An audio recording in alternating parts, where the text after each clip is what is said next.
चिकित्सा संस्थान के लिए, इस विधि के लिए प्रेरणादायी है और स्वस्थ भारत के निर्माण में हमारा सहयोग रहेगा, भविष्य उज्जवल है। यह आशा के साथ हमें आज इस अवसर पर महामहिम राज्यपाल श्री आचार्य देवव्रत महाराष्ट्र राज्य यहाँ उपस्थित है।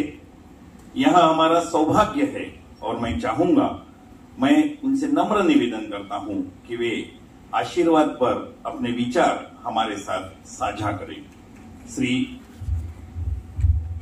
आचार्य देवव्रत महामहिम राज्यपाल महाराष्ट्र राज्य।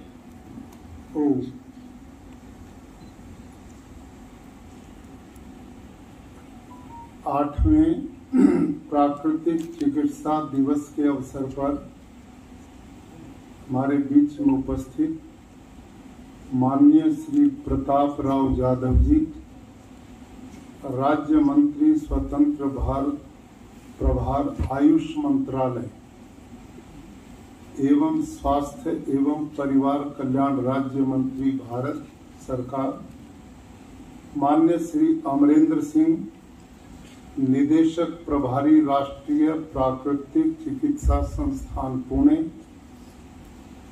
डॉक्टर कविता जैन, संयुक्त सचिव आयुष मंत्रालय भारत सरकार, मान्य श्रीमती सुचिता Joshi ji, post master general Pune क्षेत्र, मान्य श्री अनंत बिरादर जी, विशिष्ट अतिथिगण, राष्ट्रीय प्राकृतिक चिकित्सा संस्थान में उपस्थित समस्त प्राकृतिक चिकित्सक, शोधकर्ता, छात्र छात्राएं, पत्रकार बंधु, उपस्थित देवी और सज्जनों, आज इस राष्ट्रीय प्राकृतिक चिकित्सा संस्थान में आने का सौभाग्य मिला और इस संस्थान की भव्यता को देखकर प्राकृतिक चिकित्सा वर्तमान समय में आगे बढ़ रहा है एक मिशन। इसके लिए भारत के यशस्वी प्रधानमंत्री श्रीमान नरेंद्र मोदी जी ने आयुष मंत्रालय अलग बनाकर हमारी भारत की प्राचीन इन चिकित्सा पद्धतियों को पुनः जीवंत करने का बहुत बड़ा अभियान चलाया। आज हम 8वें प्राकृतिक चिकित्सा दिवस का ये समापन के रूप में कार्यक्रम कर रहे हैं। आज से 7 दिन पहले आपके इस कार्यक्रम का शुभारंभ अहमदाबाद में हुआ था और उस कार्यक्रम में भी मैं उपस्थित रहा। प्रारंभ भी हुआ, आज इसका समापन भी हो रहा है। यह मैं अपना सौभाग्य मानता हूं। जैसे माननीय मंत्री जी ने अपने उद्बोधन में बहुत सुंदर हमें जानकारियां प्रदान की, और आप सभी वो लोग हैं जो प्राकृतिक चिकित्सा से जुड़े हुए हैं। कुछ चिकित्सक हैं, शोधकर्ता हैं, छात्रगण हैं। आज एक बहुत बड़ी चुनौती समस्त मानवता के सामने स्वास्थ्य की खड़ी हो गई है और उसके लिए बहुत बड़ा खर्चीला अभियान चल रहा है। पूज्य बापू महात्मा गांधी ने जब इस पद्धति से अपने आप को परिचित किया और उन्होंने व्यवहारिक रूप से अपने ऊपर इसको ढाला, तो उनकी समझ में आया कि भारत जैसे उस समय, क्योंकि अंग्रेज ने भारत को इतना गरीब बना दिया था कि लोगों के पास महंगी चिकित्सा का रास्ता ही बंद हो गया था। वो इस बात को समझ गए थे कि भारत के लोग प्रकृति प्रेमी रहे हैं और यदि प्राकृतिक चिकित्सा के साथ इनको जोड़ा जाए तो यह चिकित्सा पद्धति ऐसी है कि जो पूर्ण रूप से निरापद भी है, खर्चीली भी नहीं है, और इसके द्वारा हम बीमार ही क्यों हों। एक तरीका है, पहले बीमार होंगे फिर उसका इलाज कराएंगे। तो यह पद्धति ऐसी है कि जो हमें जीवन शैली सिखाती है। प्राकृतिक चिकित्सा अर्थात प्रकृति की ओर लौटना, return to nature. Mahatma Gandhi ने पहले यही पुस्तक पढ़ी थी और उसके बाद उन्होंने प्रकृति की ओर लौटने का एक निर्णय लिया था।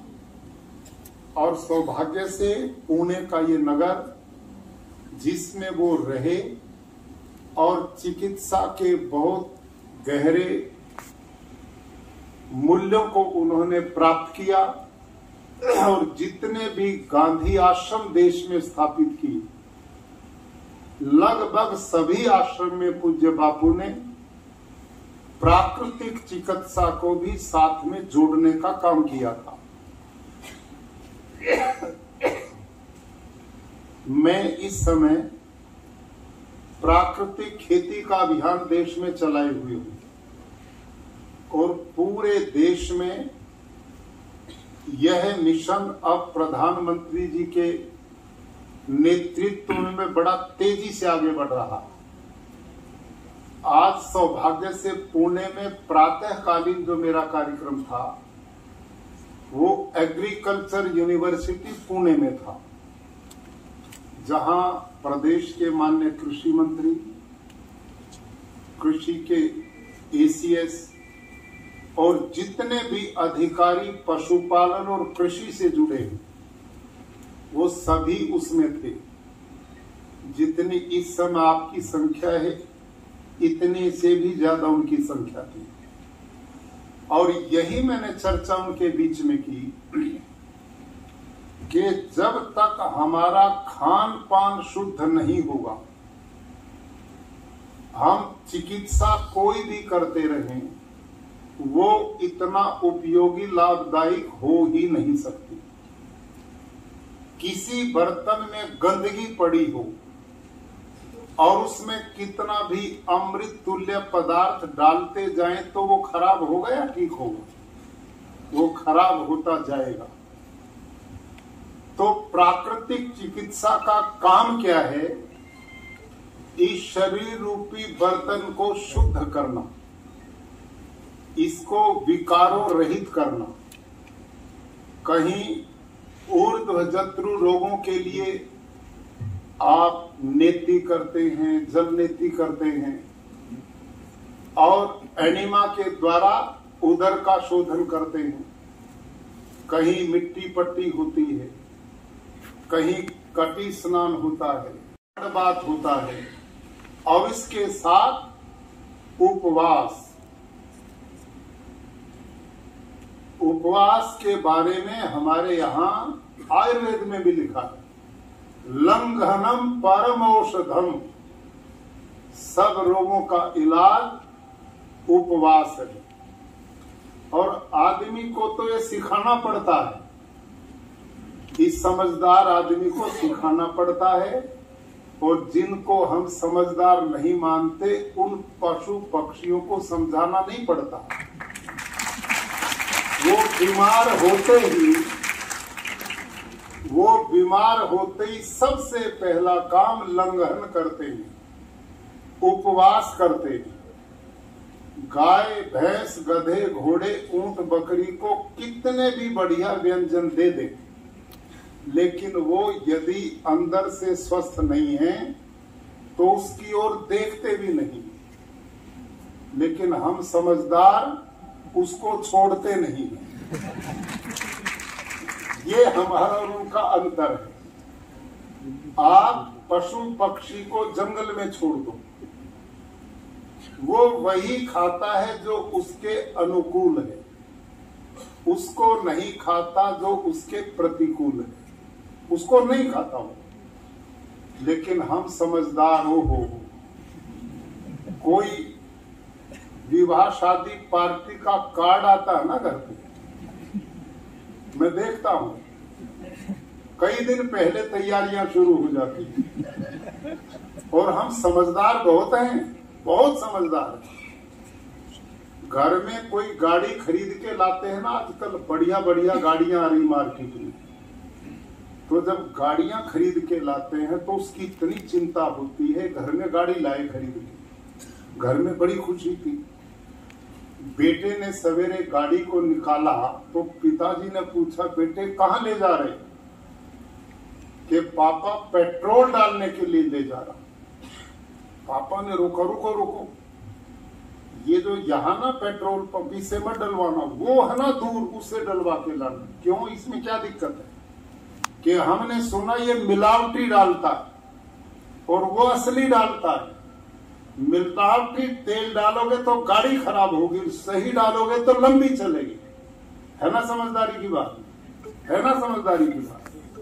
लेकिन इन्हीं दोनों माता पिता को एक विवाह का कार्ड मिल गया, इन्हीं को, और ये दोनों साहब कई दिन पहले तैयारी शुरू हो गई। और आजकल आप जानते हैं, आपका तो अभी मैंने कोई विवाह शादी अटेंड किया नहीं था, लेकिन हरियाणा पंजाब जहां का मैं रहने वाला हूं वहां अटेंड की। बिरादर साहब जानते हैं, वहां आजकल कई एकड़ में स्टॉल लगते हैं और तरह तरह के व्यंजन होते हैं। और ये ये पिता पुत्र दोनों भी पहुंचे, स्टॉल लगे हुए थे, लाइन लगा दी, एक भी स्टॉल को मिस नहीं किया, एक को भी मिस नहीं किया। वही खट्टा था, वही मीठा था, वही कड़वा था, वही तीखा था, वही आइसक्रीम थी, वहीं पर चाय कॉफी थी। सारी ही तो अंदर चली गई। सोचिया, इतना सा पेट, इतना माल, बताओ ठीक होंगे या बीमार होंगे? आज हमें पता ही नहीं जीवन का, उस गाड़ी की तो चिंता जो अपने वाली गाड़ी की किसी को भी चिंता नहीं, मौका मिले छोड़ेंगे। आज ये स्थिति, आज हमारे बच्चे, हमारी जीवन शैली सभी सूर्यवंशी हो रहे हैं। जब तक सूरज की धूप ना लगे तब तक जागरण होता ही नहीं। सोने का समय नहीं, उठने का समय नहीं, कोई दिनचर्या नहीं, खान पान का पता नहीं, और अल्ट्रा मॉडर्न अपने आप को, उसको कहते हैं जो देर में उठे और देर में सोए। जहां जीवन मूल्य यहां से आके जाते हों, वहां स्वास्थ्य की कल्पना करना बेमानी। हमारे ऋषि और मुनियों ने ब्राह्म मुहूर्त को सर्वाधिक पवित्र काल माना था, जहां ओजोन, शुद्ध परिष्कृत ऑक्सीजन होता था। वो समय पर उठते सोते थे और प्रातः काल ब्राह्म मुहूर्त में उनका जागरण होता था। सब प्रकृति से जुड़े थे, अपने अपने कामों पर लग जाते। और ये अकल हमारी तो चली गई, पशु पक्षी में आज भी जो की त्यों। सूर्यास्त का होता है, सभी पक्षी उड़ करके अपने अपने घरों की ओर चले जाते हैं।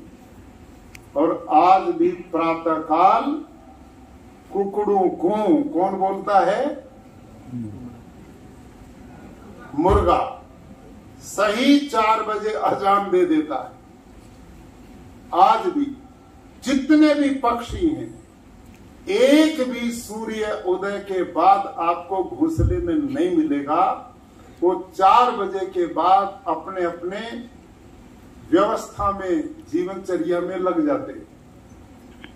मैं जब छोटा था, गांव में था, 5 बजे तो गाय भैंस का दूध दो लिया जाता था, पशुओं को चारा दिया जाता था, माताएं चक्की चलाती थी, दूध बिलोती थी।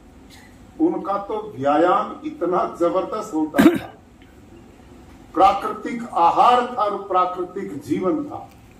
इसलिए वहां ना कैंसर था, ना डायबिटीज थी, ना हार्ट, ना पैनक्रियाज बदल रहा था। सभी स्वस्थ है लोग।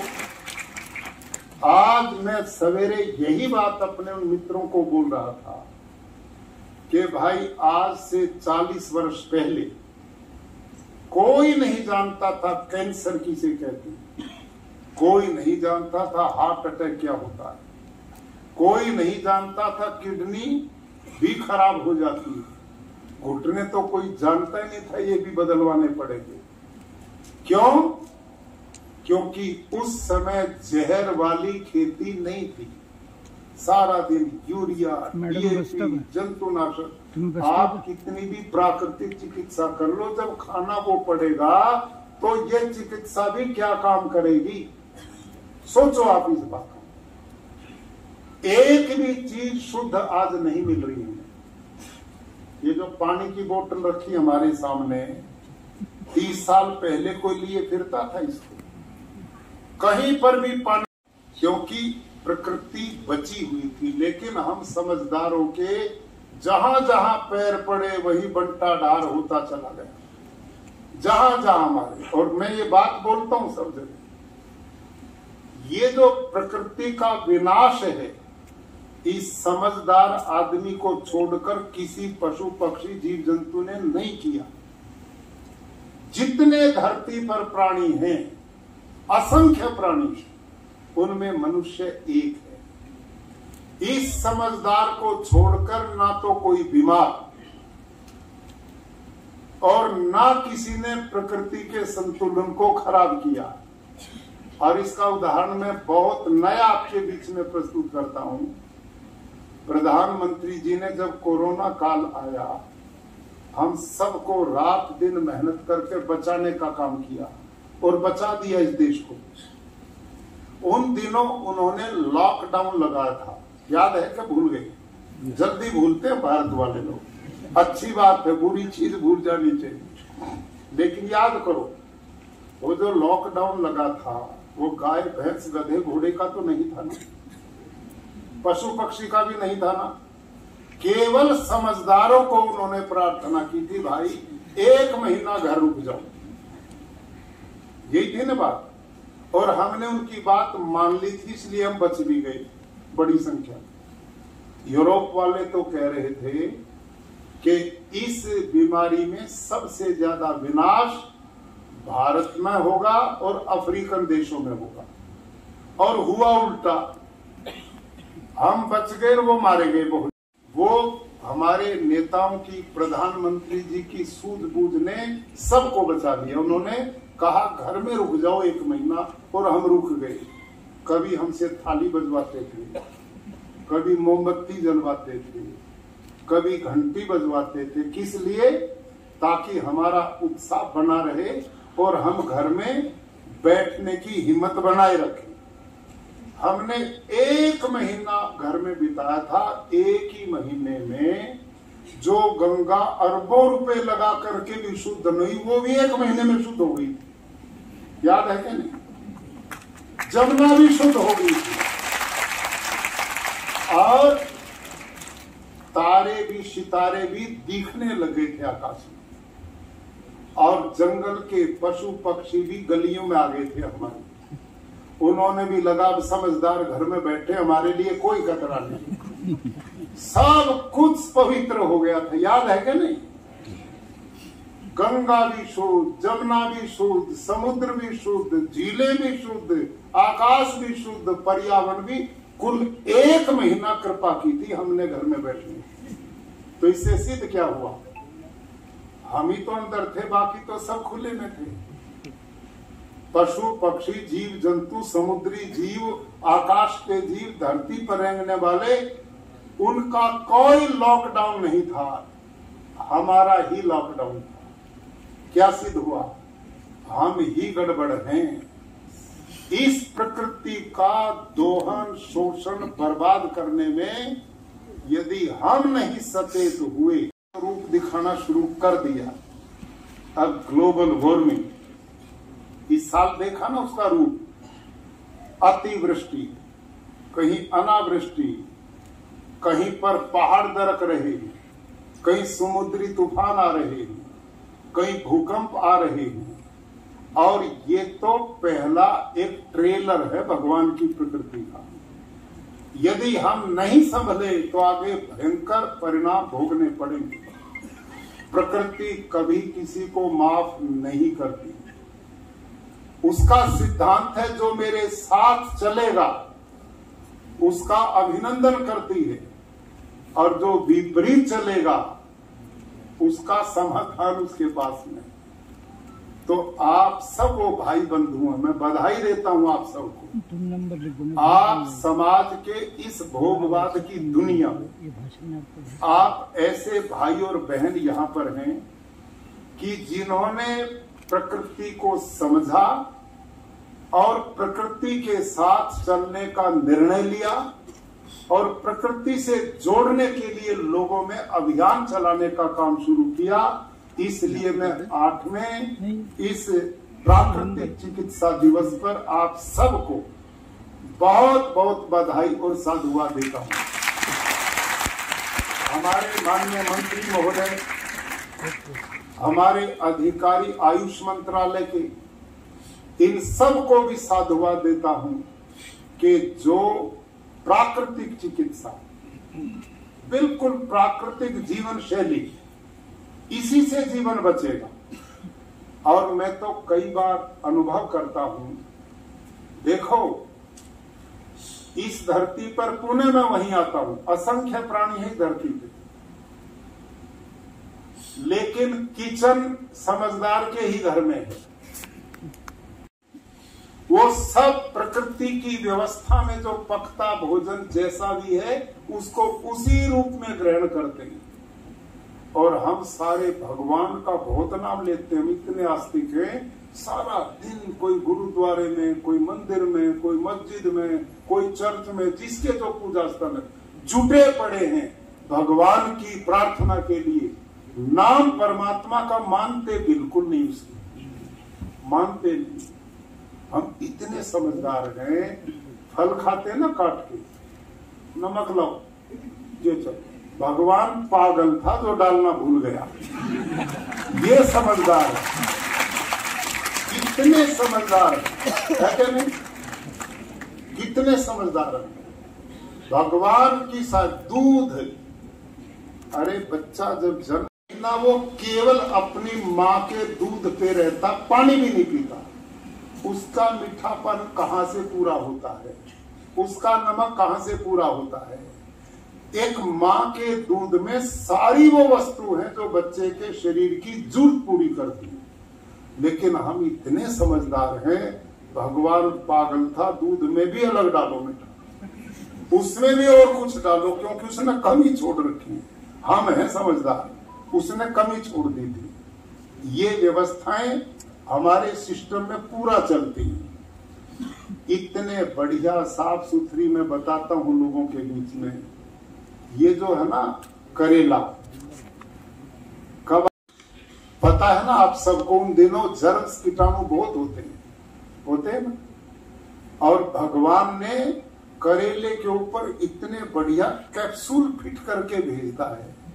अब तुम इसको यूं का यूं घोट के पीस के इसको रोज पी लो थोड़ा, और यूं का यूं उसको लिया जाए तो वो उन काल के सभी बीमारियों से रोकने की बड़ी ताकत रखता है। लेकिन वो करेला एक बार मेरी बहनों के हाथ में आ जाए, फिर उसकी जो दुर्गति करती है, ओहो, चाकू लेती, पूरा साफ। भगवान पागल था जिसने लगाया, हम समझदार इसका इलाज करेंगे। और यूं ही नहीं छोड़ते उसको, फिर उसके पेट को चीरते, फिर उसमें पता नहीं क्या क्या मसाले भरते हैं, और यूं ही नहीं छोड़ते, फिर रस्सों से उसको लपेटते हैं, निकल ना जाए। और भाई फिर वो कढ़ाई में डाल के तेल में, जब तक वो ग्रीन से ब्लैक नहीं हो जाए उसका पिंडा नहीं छोड़ते, उसका पीछा नहीं छोड़ते। इतना बढ़िया इलाज करते, क्यों? भगवान कतई पागल था जिसने वो बना। हम समझ तरीका भोजन, ये प्रोग्राम चलते हैं। और देखो कमाल, आज रोज अस्पताल, नए नए हॉस्पिटल, डेली ये कैंसर का, ये हार्ट का, ये घुटने बदलने का, ये लीवर बदलने का, फलाना पढ़ रहे हैं। कितने बढ़ा लो, हम तुम्हें खाली नहीं छोड़ने वाले, पूरा भर के रखेंगे। बेड मिलते ही नहीं, भरे पड़े हॉस्पिटल। और मैं पूछता हूं भाइयों, डिस्कवरी चैनल देखते हो ना?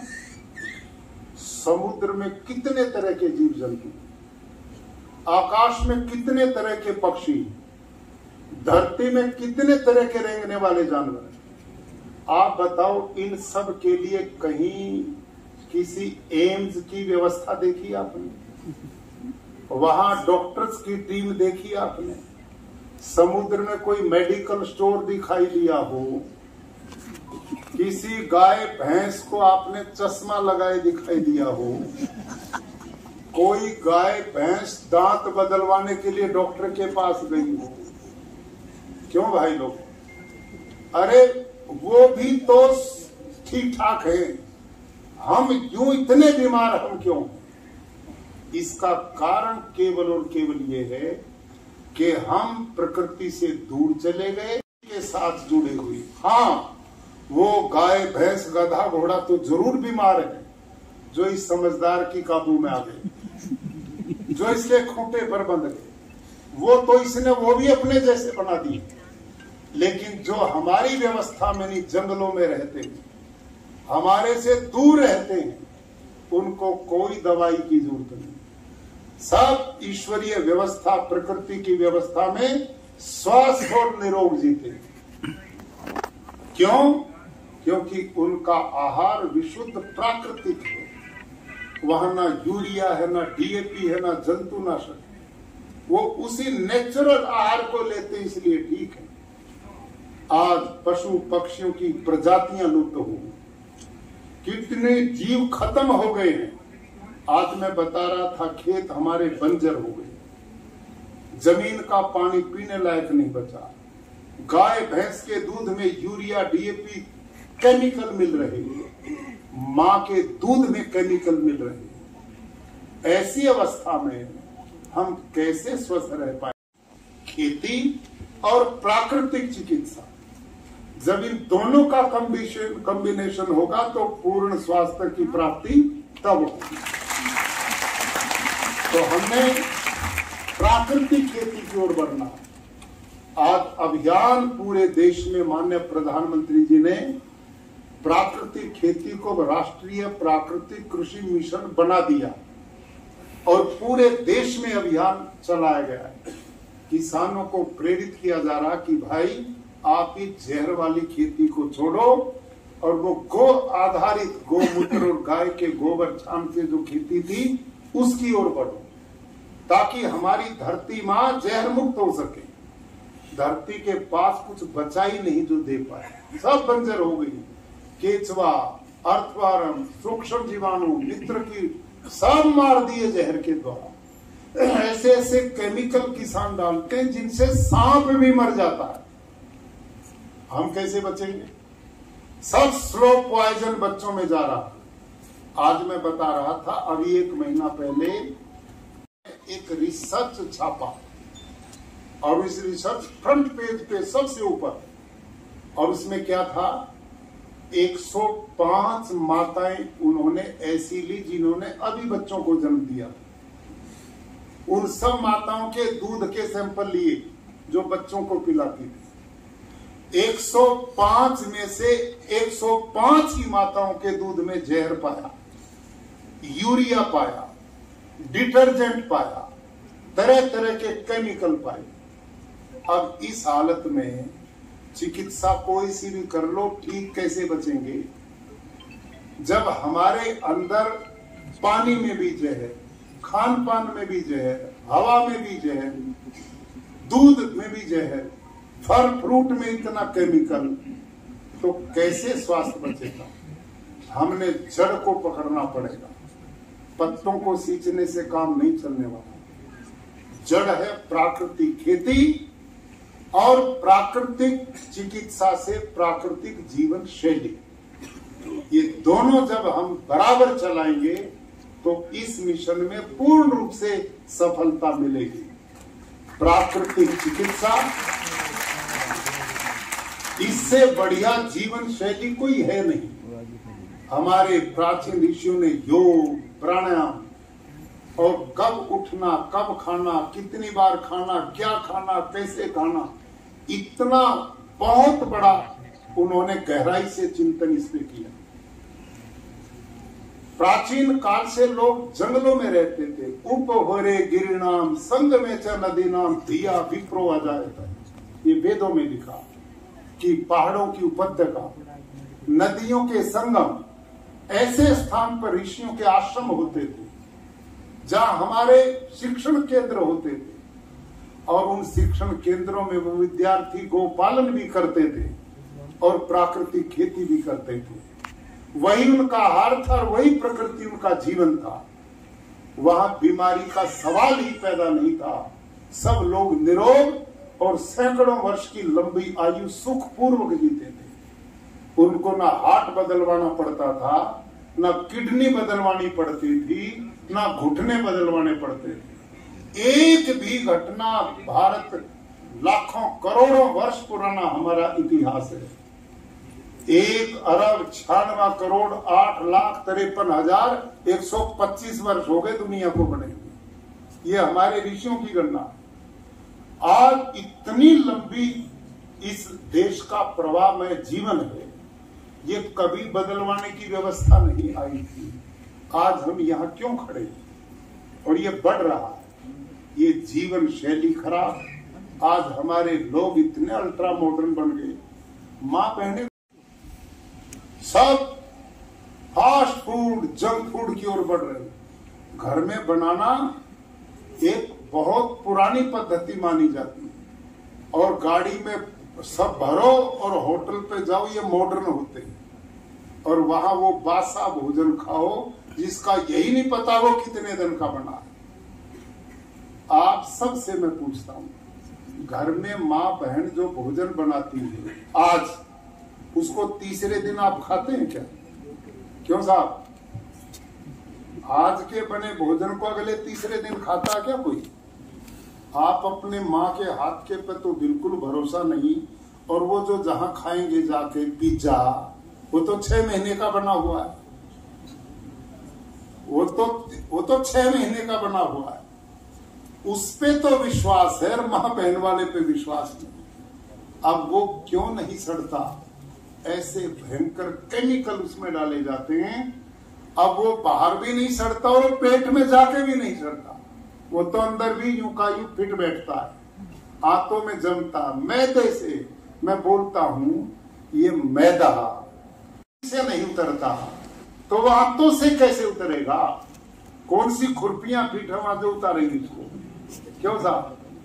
और हमारे बच्चे सब मैदा से बनी चीजें खा रहे हैं। चाउमीन, पिज्जा, बर्गर, मोमोज, निरा प्लास्टिक अंदर जा रहा है जिसमें जीवन है नहीं। हमने इस दिशा में भी लोगों को समझाने की जरूरत है।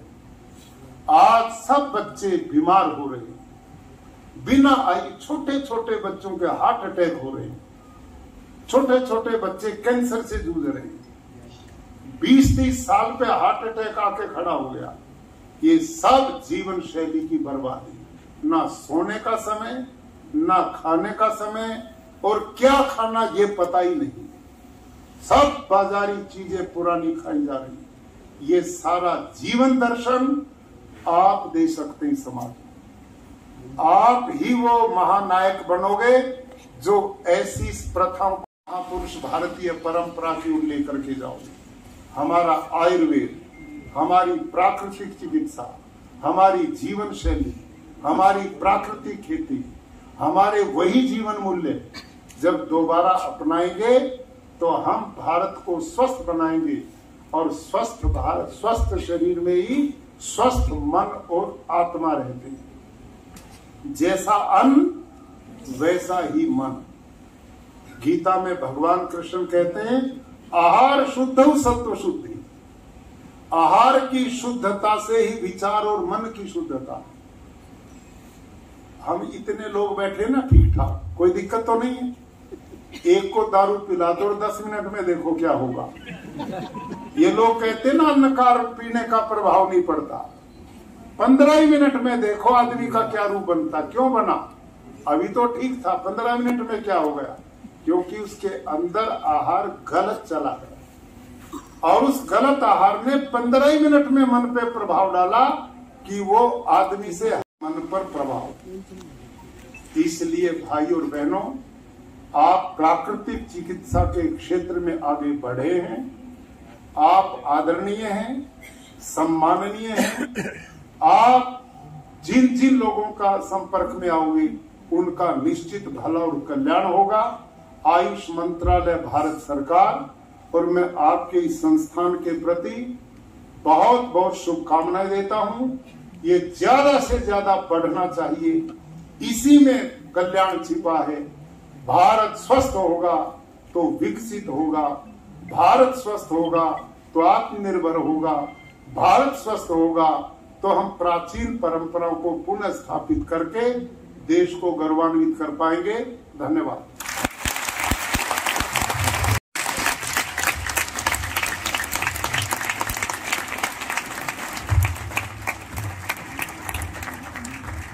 महामहिम राज्यपाल महोदय के अतुलनीय विचार तथा उनकी सूचनाएं हमें स्वयं को तो स्वस्थ बनाने में मददगार साबित होगी ही, तथा मैं उन्हें आश्वस्त करूंगा अपने इन विद्यार्थियों की तरफ से, ये जहां भी जाएंगे स्वयं तो स्वस्थ रहेंगे, प्राकृतिक चिकित्सा को अपनाएंगे तथा अपने समाज का उद्बोधन करेंगे, प्रचार एवं प्रसार करेंगे तथा इस प्राकृतिक चिकित्सा के तरफ अग्रसर होने में हमें मदद मिलेगी। आपके विचार के लिए मैं आपको साधुवाद देता हूं, आपकी सूचनाओं का पालन होगा ऐसा आश्वस्त करता हूं। अभी मैं बुलाना चाहूंगा हमारे प्राध्यापक डॉक्टर डी सत्यनाथ, राष्ट्रीय प्राकृतिक संस्थान। आप आभार प्रदर्शन करेंगे।